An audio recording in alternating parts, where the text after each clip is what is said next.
نحمدہ ونصلی علی رسولہ الکریم اما بعد فاعوذ باللہ من الشیطان الرجیم بسم اللہ الرحمن الرحیم اللہم صلی علی محمد وعلی آل محمد کما صلیت علی ابراہیم وعلی آل ابراہیم انک حمید مجید اللہم بارک علی محمد وعلی آل محمد کما بارکت علی ابراہیم وعلی آل ابراہیم انک حمید مجید۔ سورۃ الحشر جو قرآن پاک کی 59 نمبر کی سورہ ہے، اس کی تفصیل جانیں گے۔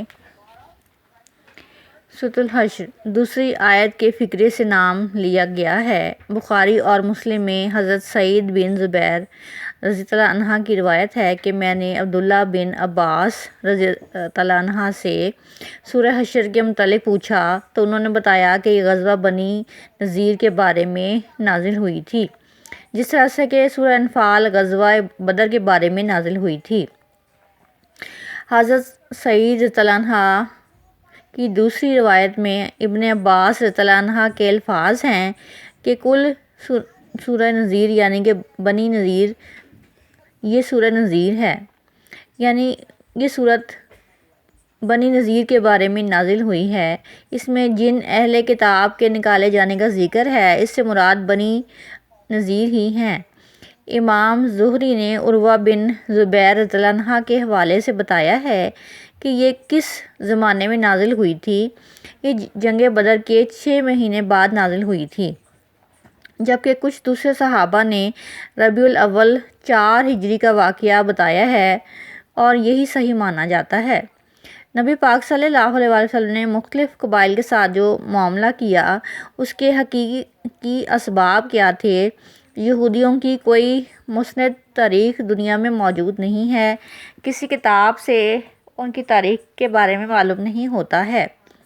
جزیرہ عرب میں وہ اپنی اصل ملت سے بچھڑ گئے تھے، اس کے بعد انہوں نے مضبوط قلعے بنا لیے اور وہاں پر رہائش اختیار کر لی تھی۔ سورۃ الحشر مدنی سورت ہے۔ آیت نمبر 2 سے اس کا نام لیا گیا ہے حشر۔ اس کی 24 آیات ہیں۔ تدوین کے اعتبار سے اس کا نمبر 59 ہے۔ باب الحشر کے لفظ کے پیچھے کیا معاملہ واقع ہے؟ سورۃ بنی نذیر بھی اسے کہتے ہیں۔ مدینہ میں یہود کا ایک قبیلہ تھا جو کہ بنی نذیر کہلاتا تھا۔ اس کے ساتھ نبی پاک صلی اللہ علیہ وسلم کا ایک معاہدہ ہوا تھا اور اس کے پس منظر میں اس سورۃ الحشر کا نزول ہوا۔ نبی پاک صلی اللہ علیہ وسلم جب مدینہ تشریف لائے تو یہودیوں کی ایک بڑی تعداد آباد تھی جو کہ یروشلم سے، بیت المقدس سے یہاں اس لیے آ کر آباد ہو گئے تھے کہ مدینہ میں نبی پاک صلی اللہ علیہ وسلم تشریف لائیں گے جو کہ آخری نبی ہوں گے۔ ہم ان کے حلقۂ بگوش میں ہو کر دنیا کو فتح کر لیں گے اور دشمنوں کو زیر کر لیں گے۔ اب جب آپ صلی اللہ علیہ وسلم مبعوث ہوئے تو یہودیوں نے اور جن کی نسلیں باقی رہ گئی تھیں، انہوں نے نبی پاک صلی اللہ علیہ وسلم کی ناقدری کی اور آپ صلی اللہ علیہ وسلم کے خلاف سازشیں کیں۔ آپ صلی اللہ علیہ وسلم نے ان کے ساتھ معاہدہ کیا اور بعد میں آنے والے جو لوگ خیبر میں آباد تھے، اگر معاہدہ یہ تھا کہ اگر مدینے پر باہر سے کوئی دشمن حملہ کرے گا تو ہم دونوں مل کر ان دشمنوں کا مقابلہ کریں گے، اور ہم میں سے کسی ایک پر کسی نے حملہ کیا تو دوسرا اس کا مددگار ہوگا۔ یعنی نبی پاک صلی اللہ علیہ وسلم اور یہود کا معاہدہ یہ تھا کہ ایک دوسرے کی مدد کریں گے اگر کوئی تیسرا دشمن حملہ کرے گا۔ یہ معاہدہ طے پا گیا تھا۔ بنی نذیر نے ریشہ دوانیاں شروع کر دیں کیونکہ وہ دل سے نبی پاک صلی اللہ علیہ وسلم کے ساتھ مخلص نہ تھے۔ معاہدہ کے بعد اور نبی پاک صلی اللہ علیہ وسلم کے حلقہ میں بھی کچھ منافقین شامل تھے۔ منافقین ادھر تو نبی پاک صلی اللہ علیہ وسلم کے ساتھ رابطے میں رہتے، مسلمانوں سے گھلتے ملتے اور یہود کے ساتھ بھی خبریں پہنچاتے اور ان کو بھی اپنی مدد کا یقین دلاتے تھے کہ نبی پاک صلی اللہ علیہ وسلم کے خلاف سازشیں کرو، ہم تمہارے ساتھ ہیں۔ بنی قبیلہ نذیر کے ساتھ جو معاہدے کیے گئے وہاں پر ایک مرتبہ مجلس کی ایک جگہ تھی، نبی پاک صلی اللہ علیہ وسلم نے وہاں پر تشریف لانا تھا۔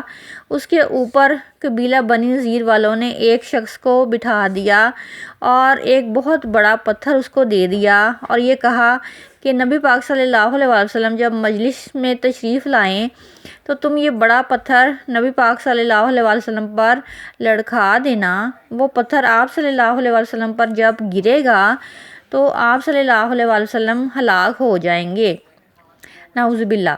آپ صلی اللہ علیہ وسلم کو شہید کرنے کا پروگرام انہوں نے بنی نذیر نے بنایا۔ جیسے ہی آپ صلی اللہ علیہ وسلم بیٹھے تو اللہ تعالیٰ نے وحی کے ذریعے سے آپ صلی اللہ علیہ وسلم کو مطلع کر دیا کہ جلدی سے اٹھ جائیے۔ اس کے بعد پتھر گرا۔ پھر آپ صلی اللہ علیہ وسلم نے اس واقعہ کے بعد بنی نذیر کے ساتھ معاہدہ ختم کر دیا کہ تم نے عہد شکنی کی ہے، اب ہم تمہیں اتنی مہلت دیتے ہیں کہ تم یہاں پر قیام اس مدت کے لیے کر سکتے ہو، اس کے بعد تمہیں یہاں رہنے کی اجازت نہیں ہے۔ اس پر منافقین نے بنی نذیر والوں سے رابطہ کر کے کہا کہ ہم تمہارے ساتھ ہیں، تم جاؤ نہیں، ڈٹے رہو۔ یہود نے قلعوں پر اپنی رہائش اختیار کیے رکھی اور وہاں سے نہیں گئے، کیونکہ ان کے دل میں یہ حوصلہ تھا کہ منافقین ہمارے ساتھ ہیں اور یہ نبی پاک صلی اللہ علیہ وسلم کے خلاف ہماری مدد کریں گے۔ اس مدت پوری ہونے کے بعد آپ صلی اللہ علیہ وسلم نے ان قلعوں پر چڑھائی کر دی اور ان قلعوں کا محاصرہ کر لیا، جبکہ منافقین آئے ہی نہیں۔ انہوں نے نہ تو نبی پاک صلی اللہ علیہ وسلم کی حمایت کی اور نہ ہی یہود کی حمایت کی، بلکہ خاموش رہے۔ اس طرح سے اللہ تعالیٰ نے یہود کے دلوں پر رعب ڈال دیا اور یہود نے نبی پاک صلی اللہ علیہ وسلم سے معافی کی درخواست کی، جسے نبی پاک صلی اللہ علیہ وسلم نے قبول کر لیا اور انہیں مزید کچھ عرصہ تک ٹھہرنے کی اجازت دے دی۔